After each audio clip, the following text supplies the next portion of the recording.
നീ കണ്ണട ആദ്യം തറക്ക വെച്ച പറഞ്ഞോ. ഏതക്ഷരം, അതായത് ഒരു ക്ലൂ തരാം. ഏത് ഇംഗ്ലീഷ് അക്ഷരം എത്ര തവണ പറഞ്ഞാലാണ് ഒരു പലഹാരത്തിന്റെ പേരായിട്ട് മാറുന്നത്? ഈ പലഹാരം നിങ്ങൾ കഴിച്ചിട്ടുണ്ടാവും. ഇത് ചുമ്മാ ചൂടോടെ പതക്കുമ്പോ ഊതി കഴിക്കാൻ നല്ല ടേസ്റ്റാണ്. ബീഫിന്റെ കൂടെ കഴിക്കാൻ നല്ല ടേസ്റ്റാണ്. പച്ചക്കറിയുടെ കൂടെ കഴിക്കാൻ ടേസ്റ്റാണ്. പഴംപൊരി. ഞാൻ നിന്നെ പൊരിക്കും. പഴംപൊരിയല്ല. അതായത് ഏത് ഇംഗ്ലീഷ് അക്ഷരം എത്ര തവണ പറഞ്ഞാലാണ് ഒരു പലഹാരത്തിന്റെ പേരായിട്ട് മാറുന്നത്? പൊറോട്ട. ഏത് ഇംഗ്ലീഷ് അക്ഷരം?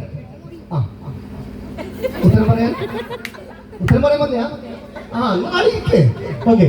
ഏത് ഇംഗ്ലീഷ് അക്ഷരം എത്ര തവണ പറഞ്ഞാലാണ് ഒരു പലഹാരത്തിന്റെ പേര്? ചുമ്മാ കഴിക്കാം, ചൂടോടെ എടുത്ത് കഴിക്കാം, ബീഫിന്റെ കൂടെ കഴിക്കാം, പച്ചക്കറിയുടെ കൂടെ കഴിക്കാം, എല്ലാം കൂടി കഴിക്കാം. ടീച്ചർ കൈ പൊക്കിയിട്ടുണ്ട്. എല്ലാരും കണ്ടോ കേട്ടോ പറയാൻ വേണ്ടി പോകുന്നു. ടീച്ചർ പേര് ടീച്ചറിനെയാ പറഞ്ഞോ. ഉത്തരം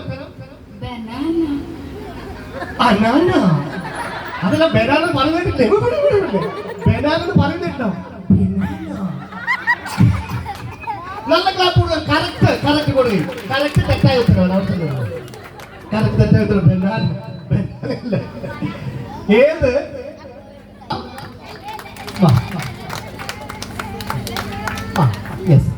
അപ്പം ഏത് ഇംഗ്ലീഷ് അക്ഷരമാണ്?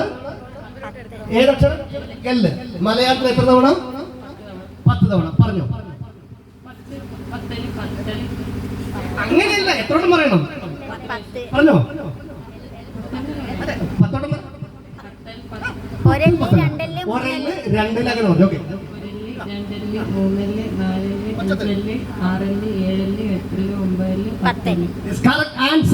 പത്തലാണ് എല്ല് എന്നുള്ള ഇംഗ്ലീഷ് അക്ഷരം. മലയാളത്തിൽ 10 തവണ പറഞ്ഞാൽ 10 ബീഫിന്റെ കൂടെ കഴിക്കാം, പച്ചക്ക കഴിക്കാം. അത് പച്ചക്കന്നല്ല, പിന്നെ കറിയുടെ കൂടെ കഴിക്കാം, ഒക്കെ കഴിക്കാം. പക്ഷെ ഇദ്ദേഹം ഇവിടുന്ന് 10 എന്ന് പറഞ്ഞേ ഞാൻ ചോദിച്ചു അതെങ്ങനെയാ പറഞ്ഞല്ലേ? പക്ഷെ ഏതാണ് പറഞ്ഞത്? അടുത്ത മേളത്തിലുള്ള ഈ ഒരു ശ്രേയസമാണ്. Thank you. അതായത് ഏറ്റവും കൂടുതൽ ചേരുന്ന നിറമുള്ള വസ്ത്രങ്ങളും അതിന്റെ അടയാളങ്ങളും ധരിക്കുന്നത് സ്ത്രീകളാണ്.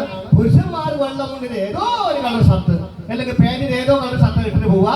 ചോദ്യമാണ്, അമ്മയ്ക്ക് ചേരും പക്ഷെ ഒരിക്കലും അച്ഛന് ചേരാത്തത് എന്താണ്? ലേഡീസ് ആരും പറയാം.